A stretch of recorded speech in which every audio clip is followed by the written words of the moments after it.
And so anyway, but yeah, I'll have to say, of course, my in-laws are awesome. I will say that on the air. They really are. Even my mother-in-law. Yeah. Both of them. You know, Not both my mother-in-laws. I mean, that's not bad.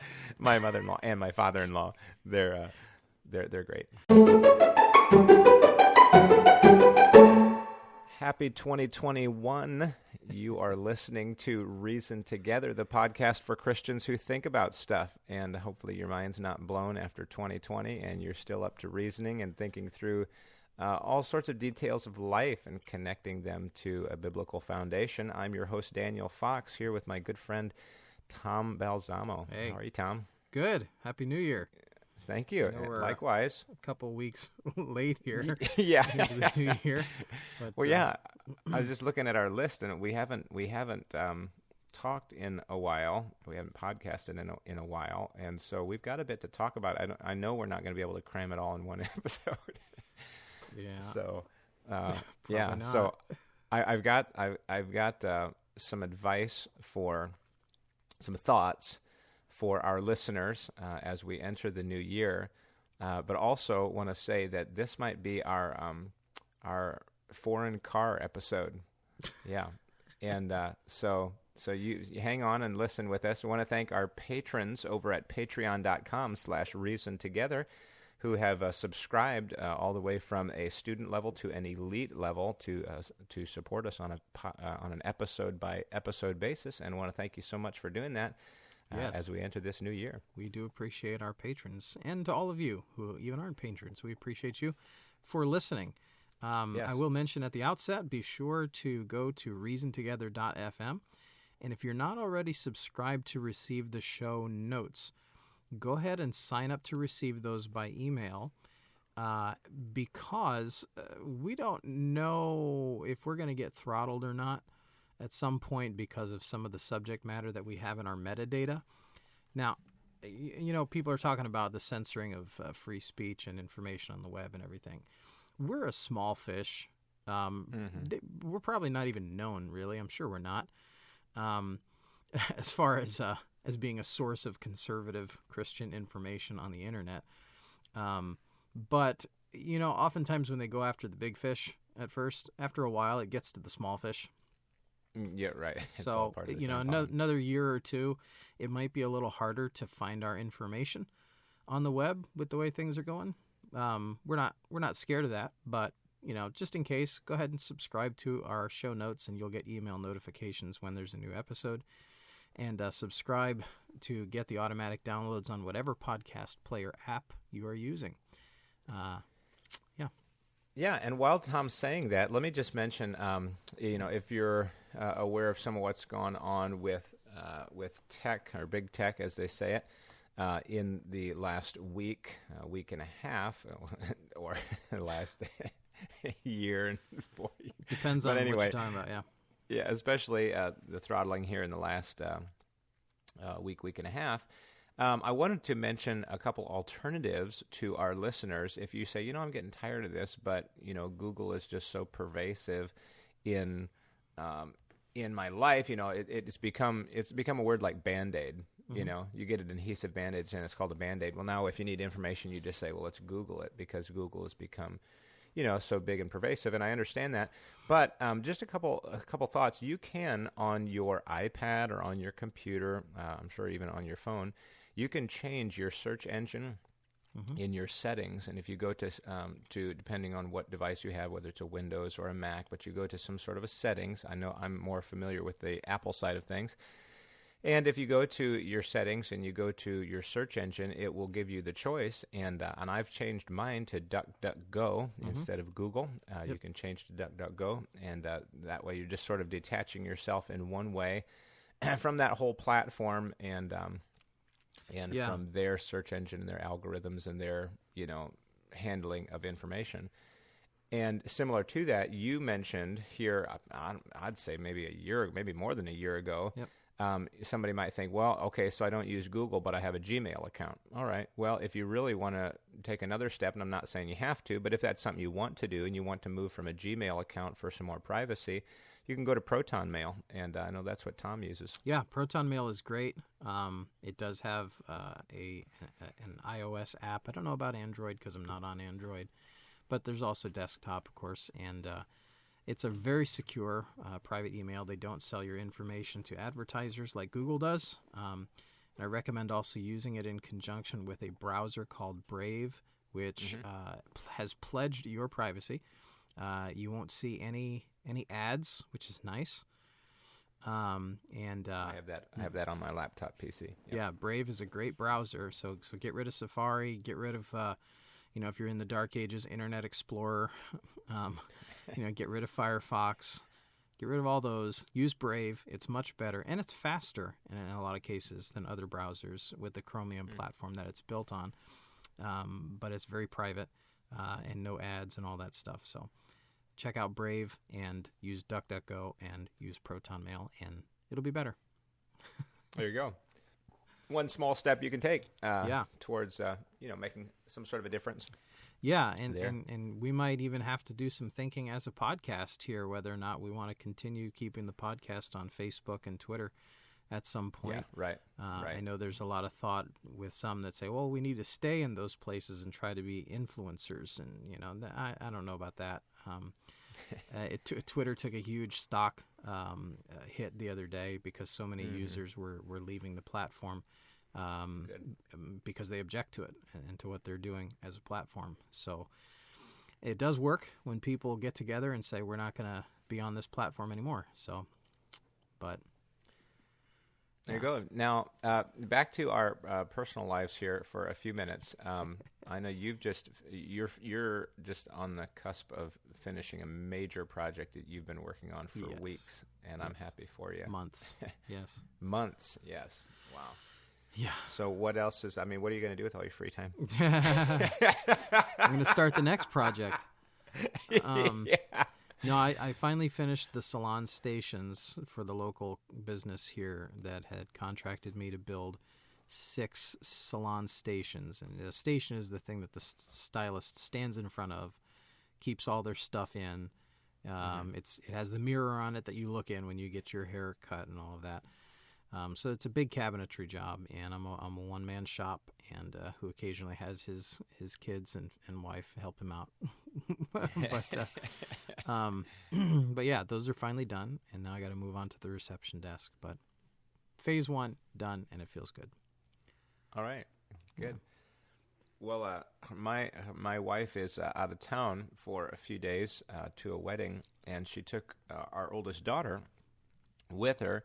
And so I've been home with the other 5 kids, and trying to, we had some special time together. And last night we, we ate dinner, and we watched a show. And I'm going to take a little detour here to mention this to you. I want to recommend a show to people, but it's hard to recommend because then you're recommending a subscription to something, which I like subscribe to it sort of intermittently, just as I need or want it.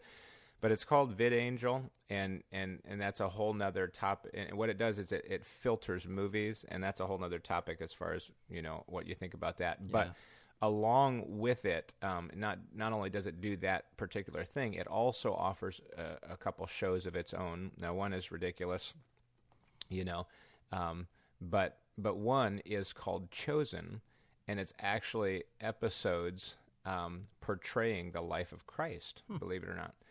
And I have just found them very enjoyable. Now, of course, you have dramatic license because they're weaving together, people and stories in a way that they think is interesting and things like that. But I would say, by and large, I haven't, disagreed with stuff. Okay, now Jesus' hair is kind of long, what I mean? But other than that, to see them play out the wedding at Cana, or the healing of the leper, or the miracle of the fishes when he says, cast your net on the other side. And you kind of see it actually, with real characters working it out and seeing their expression. And I told my wife, I said, that's how I read it, and that's how I try to preach it sometimes, is say, to make it real, how would it imagine the thought, or imagine this person's response, or how would you feel if, putting yourself into a real story. And anyway, this show is kind of a neat opportunity to see someone else try to put it into a real, with real people. Anyway, so we sat down and watched that. Well, then after that, I said, okay, it's time to build our fort or whatever. And so we strung rope all through the living room, through transoms and around the TV cabinet and around the mantle, things like that, and even hooking up on the light fixture.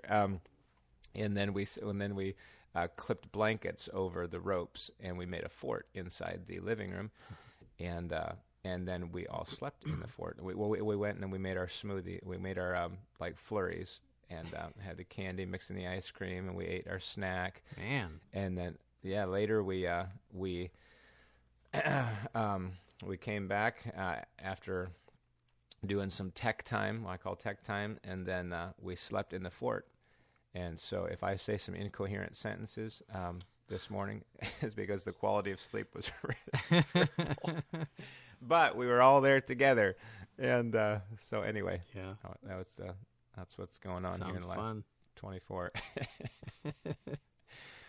But anyway. All right. So, well, what do we have here? I want to share some thoughts as we enter a new year, because I really feel, and maybe it seems like this every election cycle, only slightly worse. But the inauguration is coming up. I think a lot of conservative people are flustered, discouraged.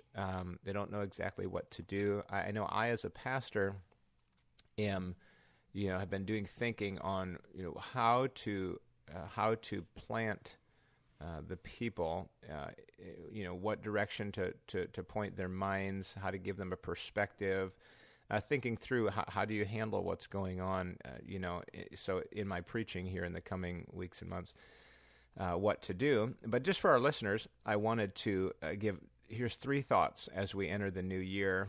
You see stuff and all the craziness of the culture, and maybe the fear of what's going to come down the pike here soon, and how are we going to be affected, and things are, worse than, even older people have seen in their lifetime. And okay, my point number 1 is I just want to say, don't wig out.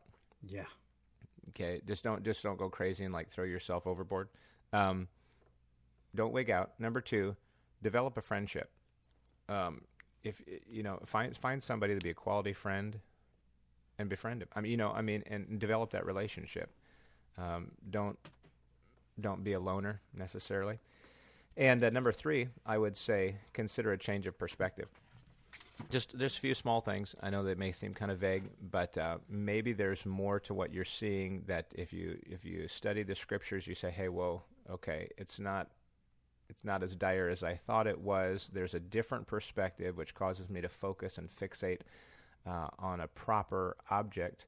So anyway, don't wig out. Develop a friendship. Consider a change of perspective. I think that'll make a difference on your year. Yeah, that's good. And can I add to that?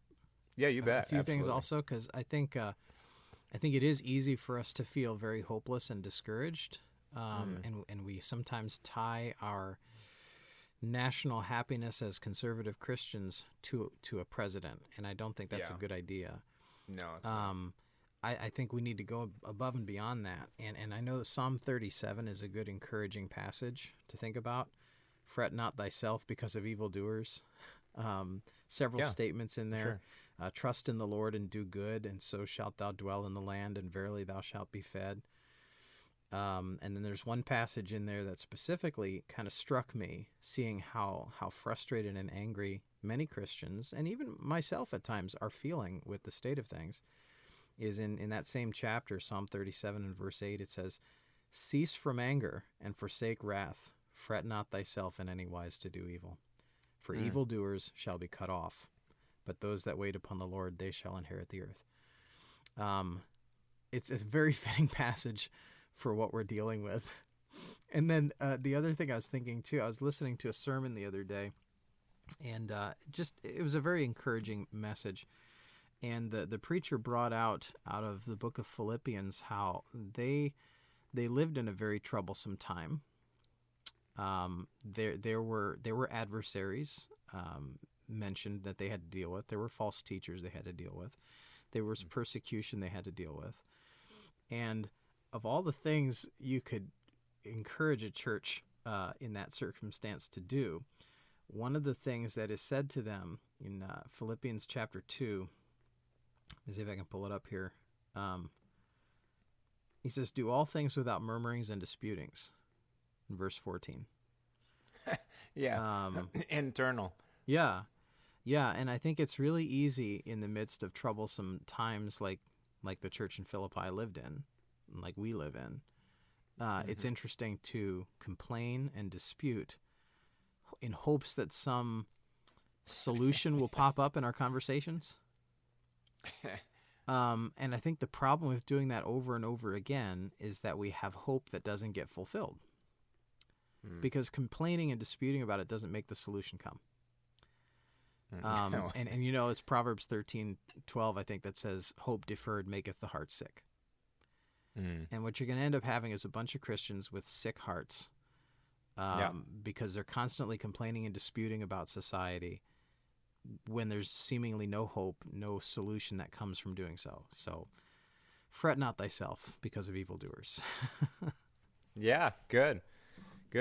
Tonight I plan to preach Colossians 2, 6, and 7, and you just meditate in that passage for a while and look at the words he says. You know, rooted, built up, established, abounding.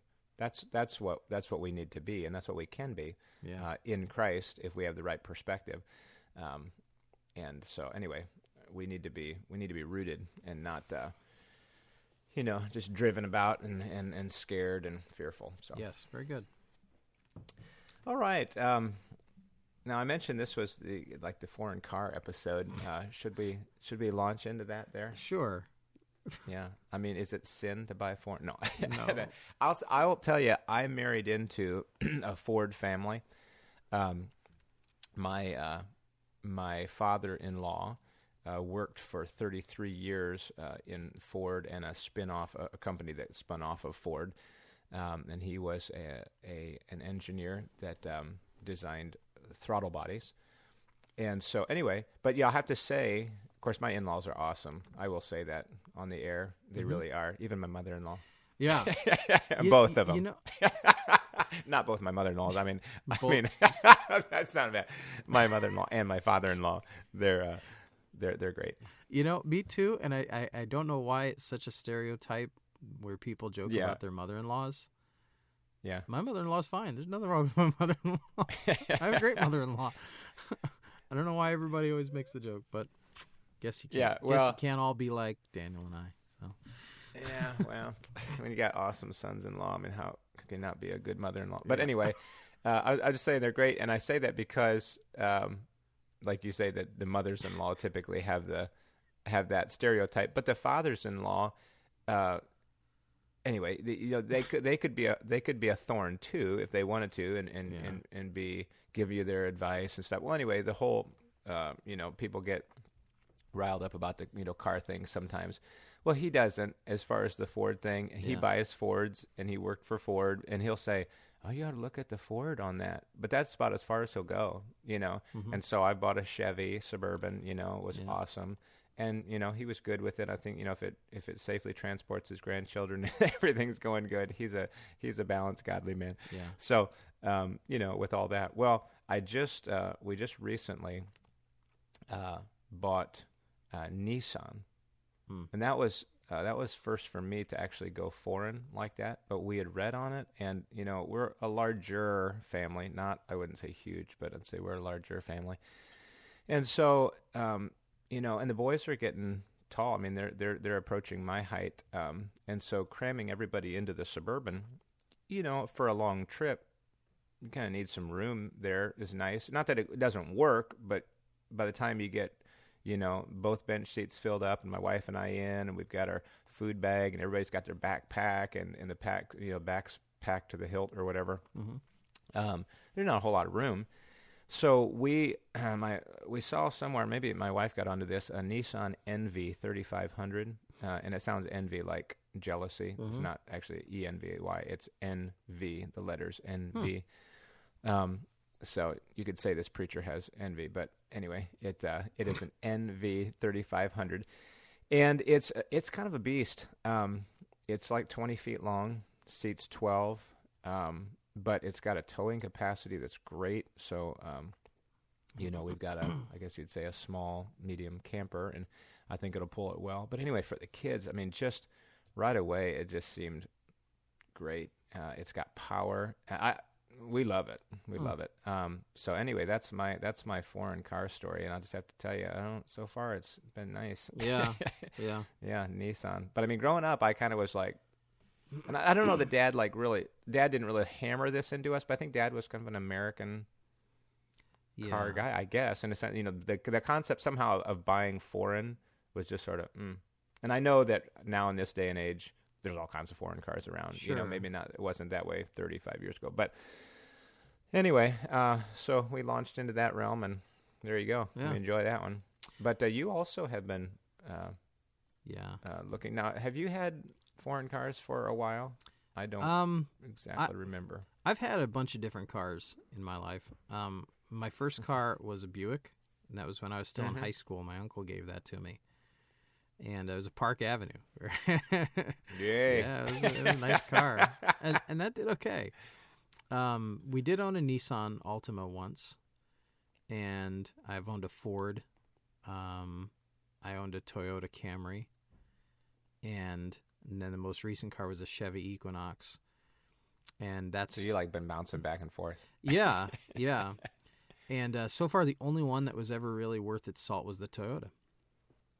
Oh, yeah? Yeah. It was the easiest to fix if something ever went wrong. And honestly, not much ever went wrong until the end, until we put well over 200,000 miles on that thing. And even then, the problem that it has right now is a head gasket, which I should be able to fix come spring. That's the Camry. So we're going to go back to Toyota this time because the Chevy Equinox apparently has an oil consumption issue. And it blew the timing chain, which... They use plastic timing chain guides in the engine, which I don't know. I don't know much about timing chains, okay? But it doesn't seem to me like plastic would be a good idea. I think, to quote my dad, that would be a catastrophe of engineering genius. It's something like that, yeah. But that's what's going on with the Equinox right now. Okay. And that's pretty much an issue where it's more expensive to fix than it is than the car is worth. Right. So we're going to try and sell it on Craigslist, and we're buying a Toyota Highlander right now. We may be picking that up today or tomorrow. So. All right. So give us your thoughts, listeners, on what I want to say brand. That's not right, is it? What do they call? What company you prefer? Yeah. And why? Yeah. Is foreign good? Should we buy foreign, but tax it like crazy? I don't know. Honestly, if it works, I'm happy. So. Well, yeah, it's sad to say that, I had a tiller and a mower, both with a Honda engine. They're great. Yeah. I mean, the Honda engine on the small, and anyway, that small size like that, fantastic. Yeah. But I don't know. But as far as a car goes, I don't know if that quality extends there. But yeah. Anyway, okay. So there's the intro to our foreign car episode. So what do we got next? All right. You have some interesting ones here that you stuck on over the break here. Do you want to pick from one of yours? Yeah. Let's see. I know I got some feedback here on the games episode, but I've got to. I thought I had it in there, or forgot. Anyway, let me find that real quick. Somebody had sent me a link to a game they liked. Where was that at? I'll have to find that later. Somebody had a game they said that they recommended, and I hadn't really seen it before, so he sent me a picture of it. But right at the moment, I can't find it. So, okay. Let's see here.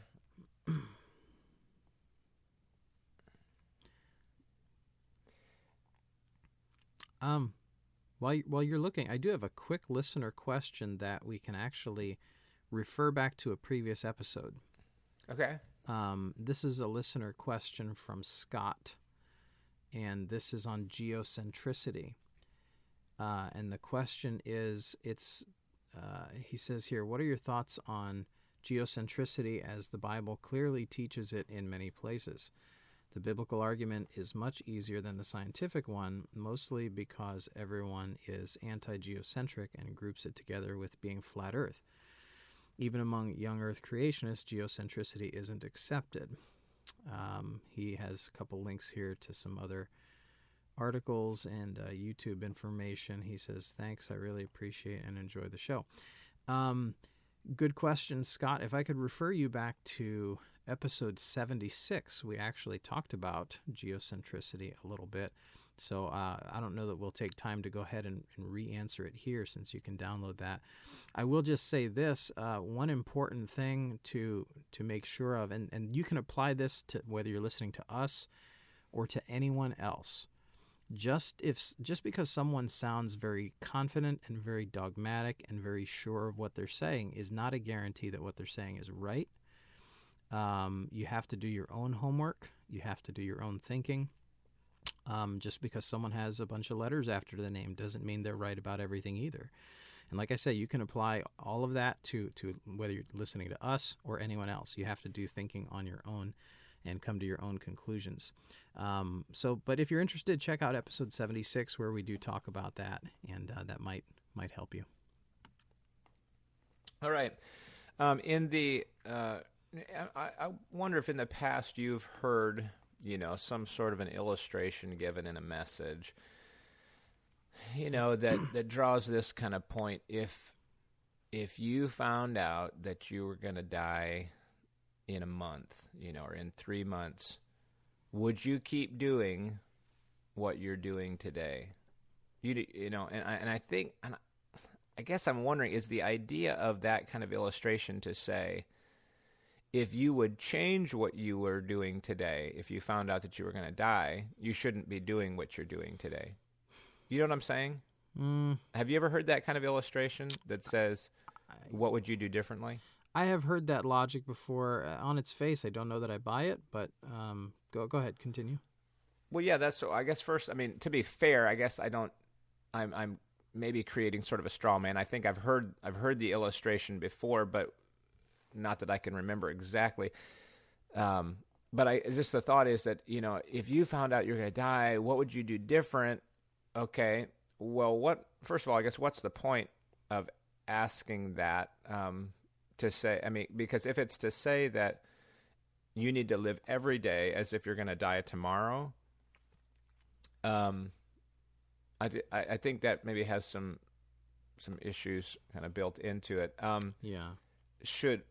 Should the concept of, in what way should the concept of death mold what I do on a day-to-day basis? I remember hearing a testimony of this young lady, and it was neat because she had a terminal diagnosis or something, and it's like her saying, I know that I'm going to die, and it's affected my, she's speaking out for the Lord and whatever. And the fact is that everybody is terminal. Everybody's going to die.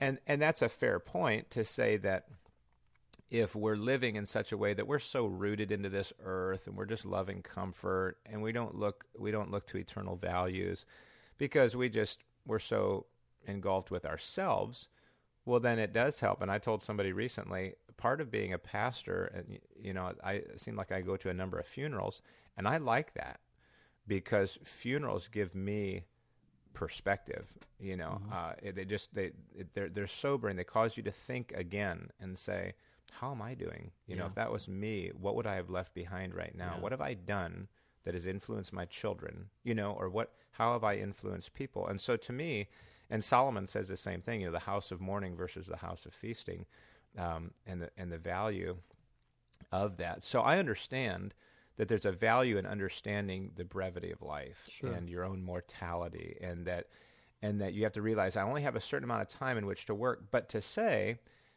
if you found out you were going to die in a month, would something change?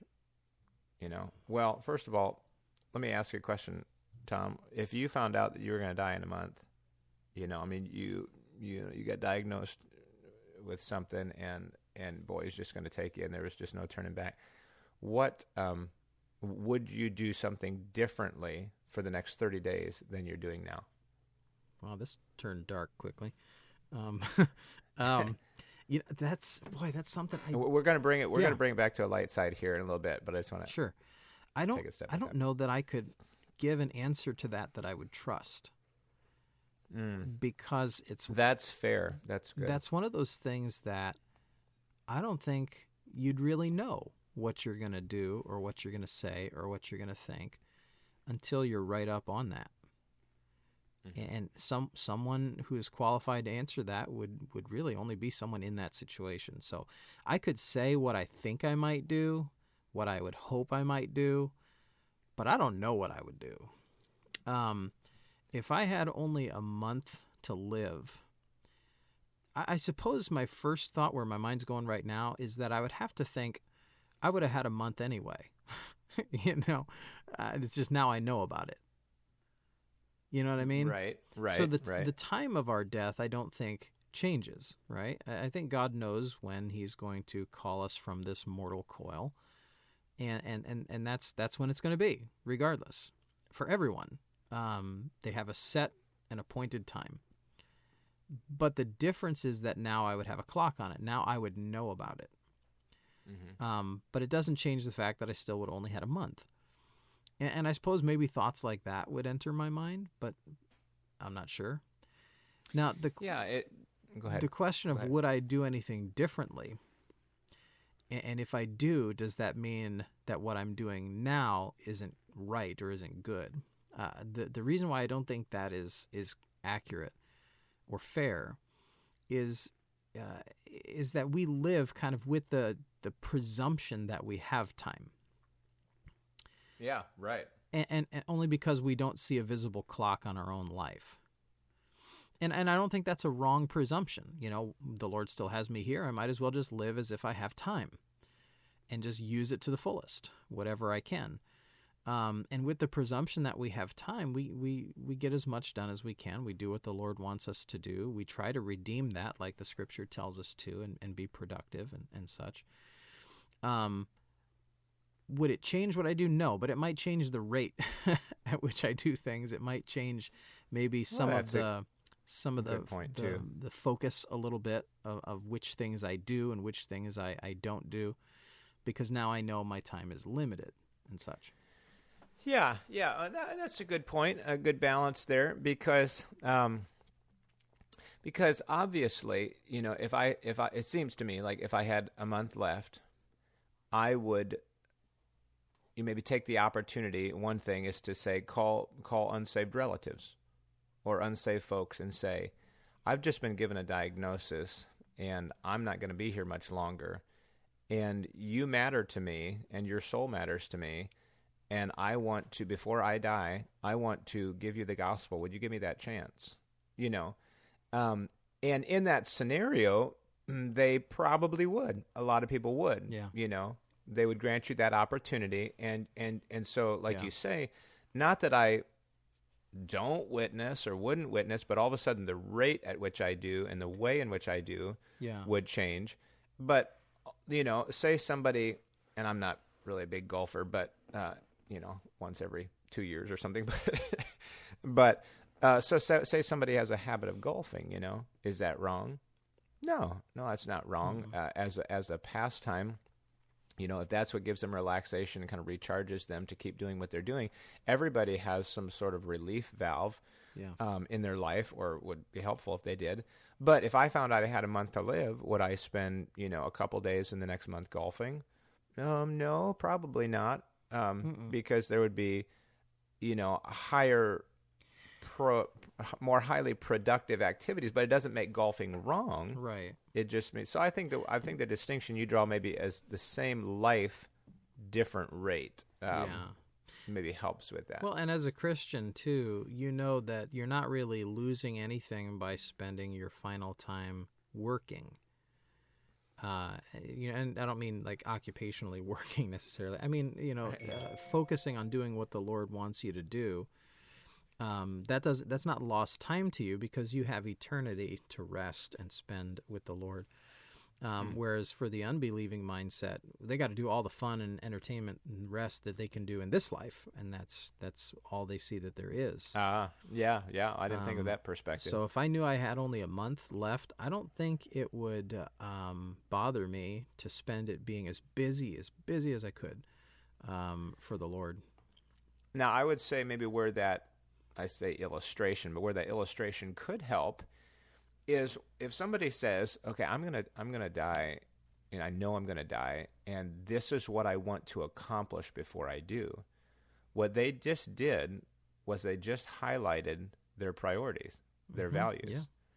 And so in identifying your values, that could be a good exercise because if you say, oh man, before I go, I want to teach my kids, and I want my kids to know, and I want to set up a plan for their learning and their growing and their serving the Lord.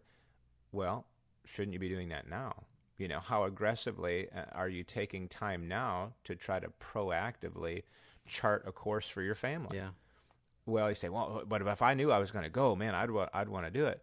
Well, then start doing it. I mean, because if that's a value that you're not connecting to on a daily or weekly basis, well, then 5 years are going to go by and you're still going to have this desire to chart a course for your family, but now they're 5 years older and they're closer to moving out. You know what I mean? Yeah. So that timeline can say, hey, what is really important to you?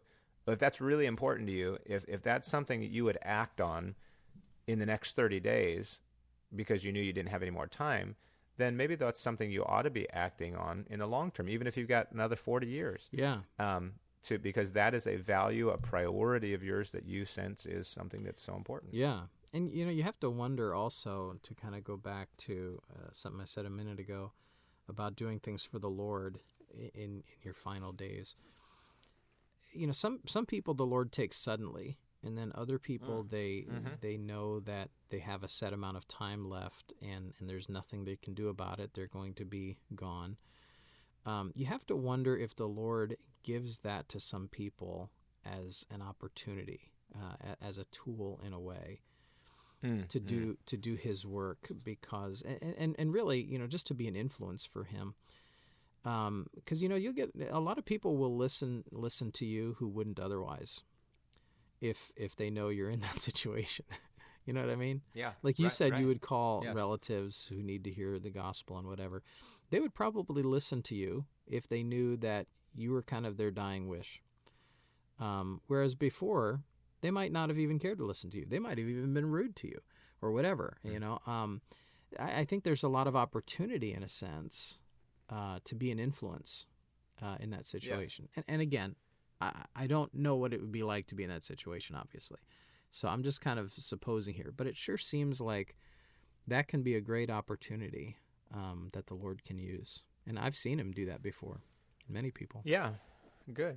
Well, and to go back to, and I know this sounds like this is kind of a weird discussion, and I hope it's gotten a little lighter. But to say, okay, the person, who's driving home from work, he's in this, what seems like a freak accident. Well, any accident seems sort of just like by chance. I mean, he's in a car accident, he passes, boom, suddenly.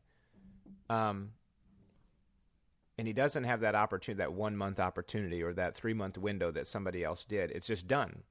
Then you're asking, well, was what he was doing, worth it, or was it right?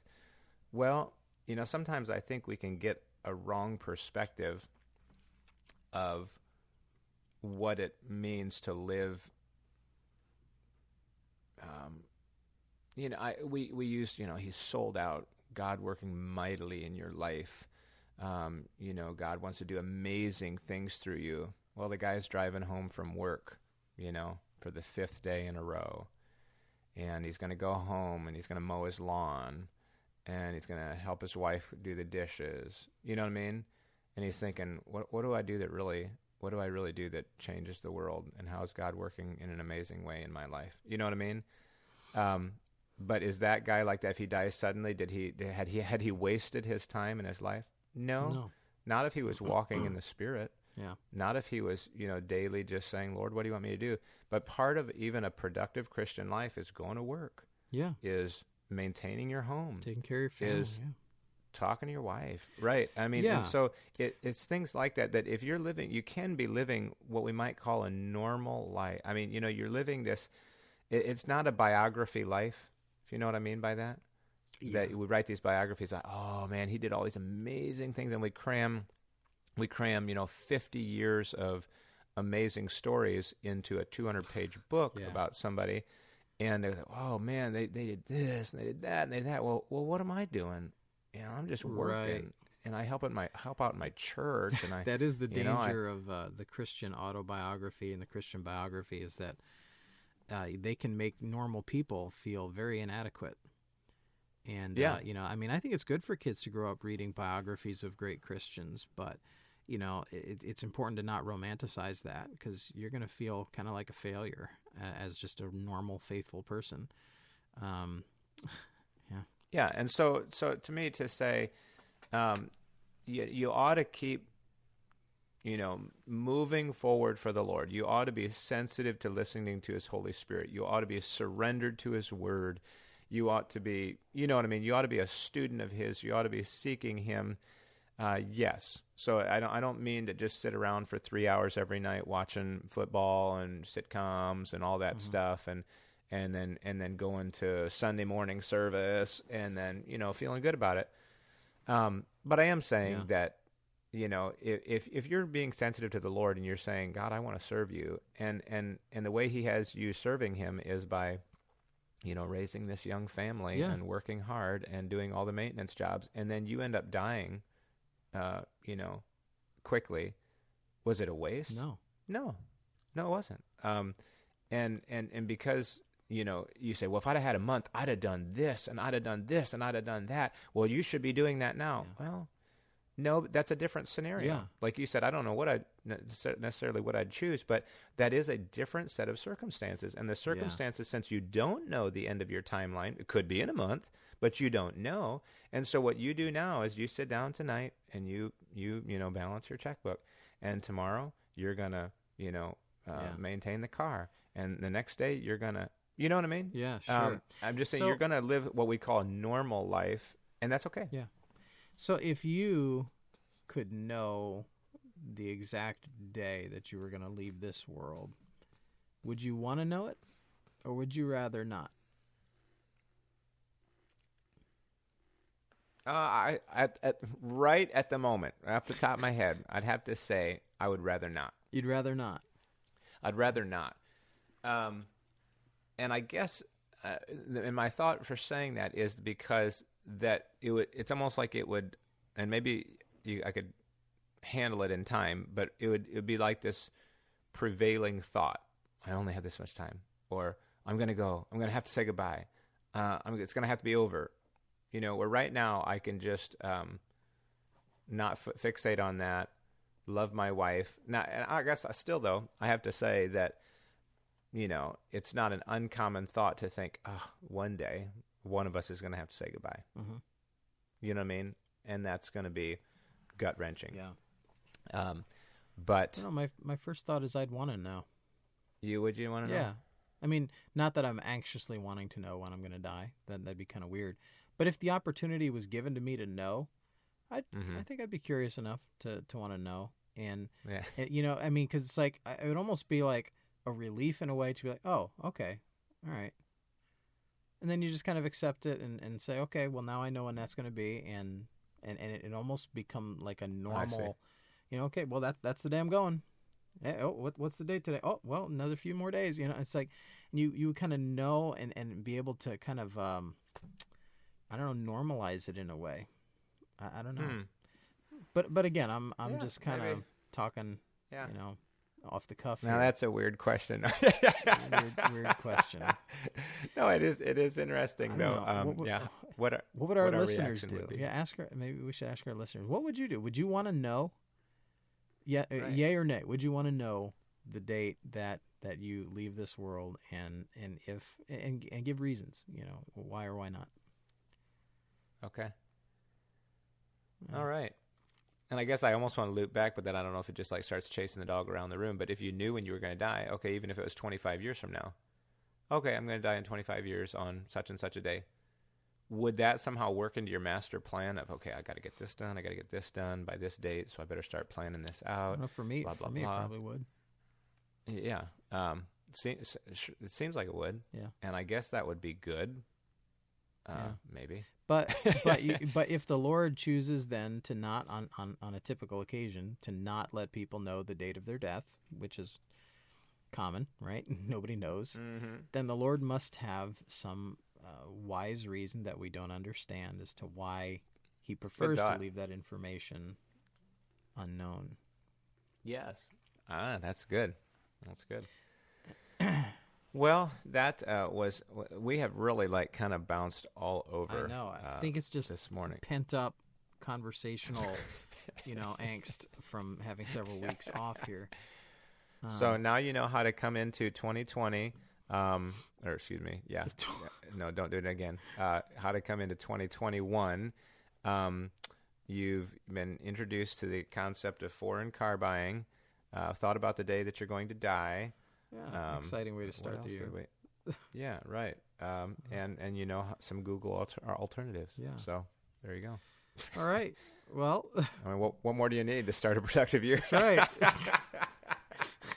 There's going to be an uptick this week in the, wills and last testaments and all that. Anyway, we're going to continue this conversation in the after show and maybe not talk about death so much. I don't know. But if you want to hear the after show conversation, you have to be an elite patron. You say, what in the world is an elite patron? I can tell you where to go to find out. That is patreon.com/reasontogether. patreon.com/reasontogether.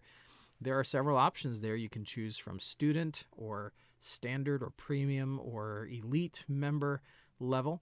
And it is at the elite member only that you get the after show bonus episode. So go ahead and sign up for one of those if you like. We'd sure appreciate it. And that kind of helps keep the podcast going. Anything else? Or we good? No, I don't think so. Encouraging balance, developing perspective, and connecting faith to practice. This is Reason Together.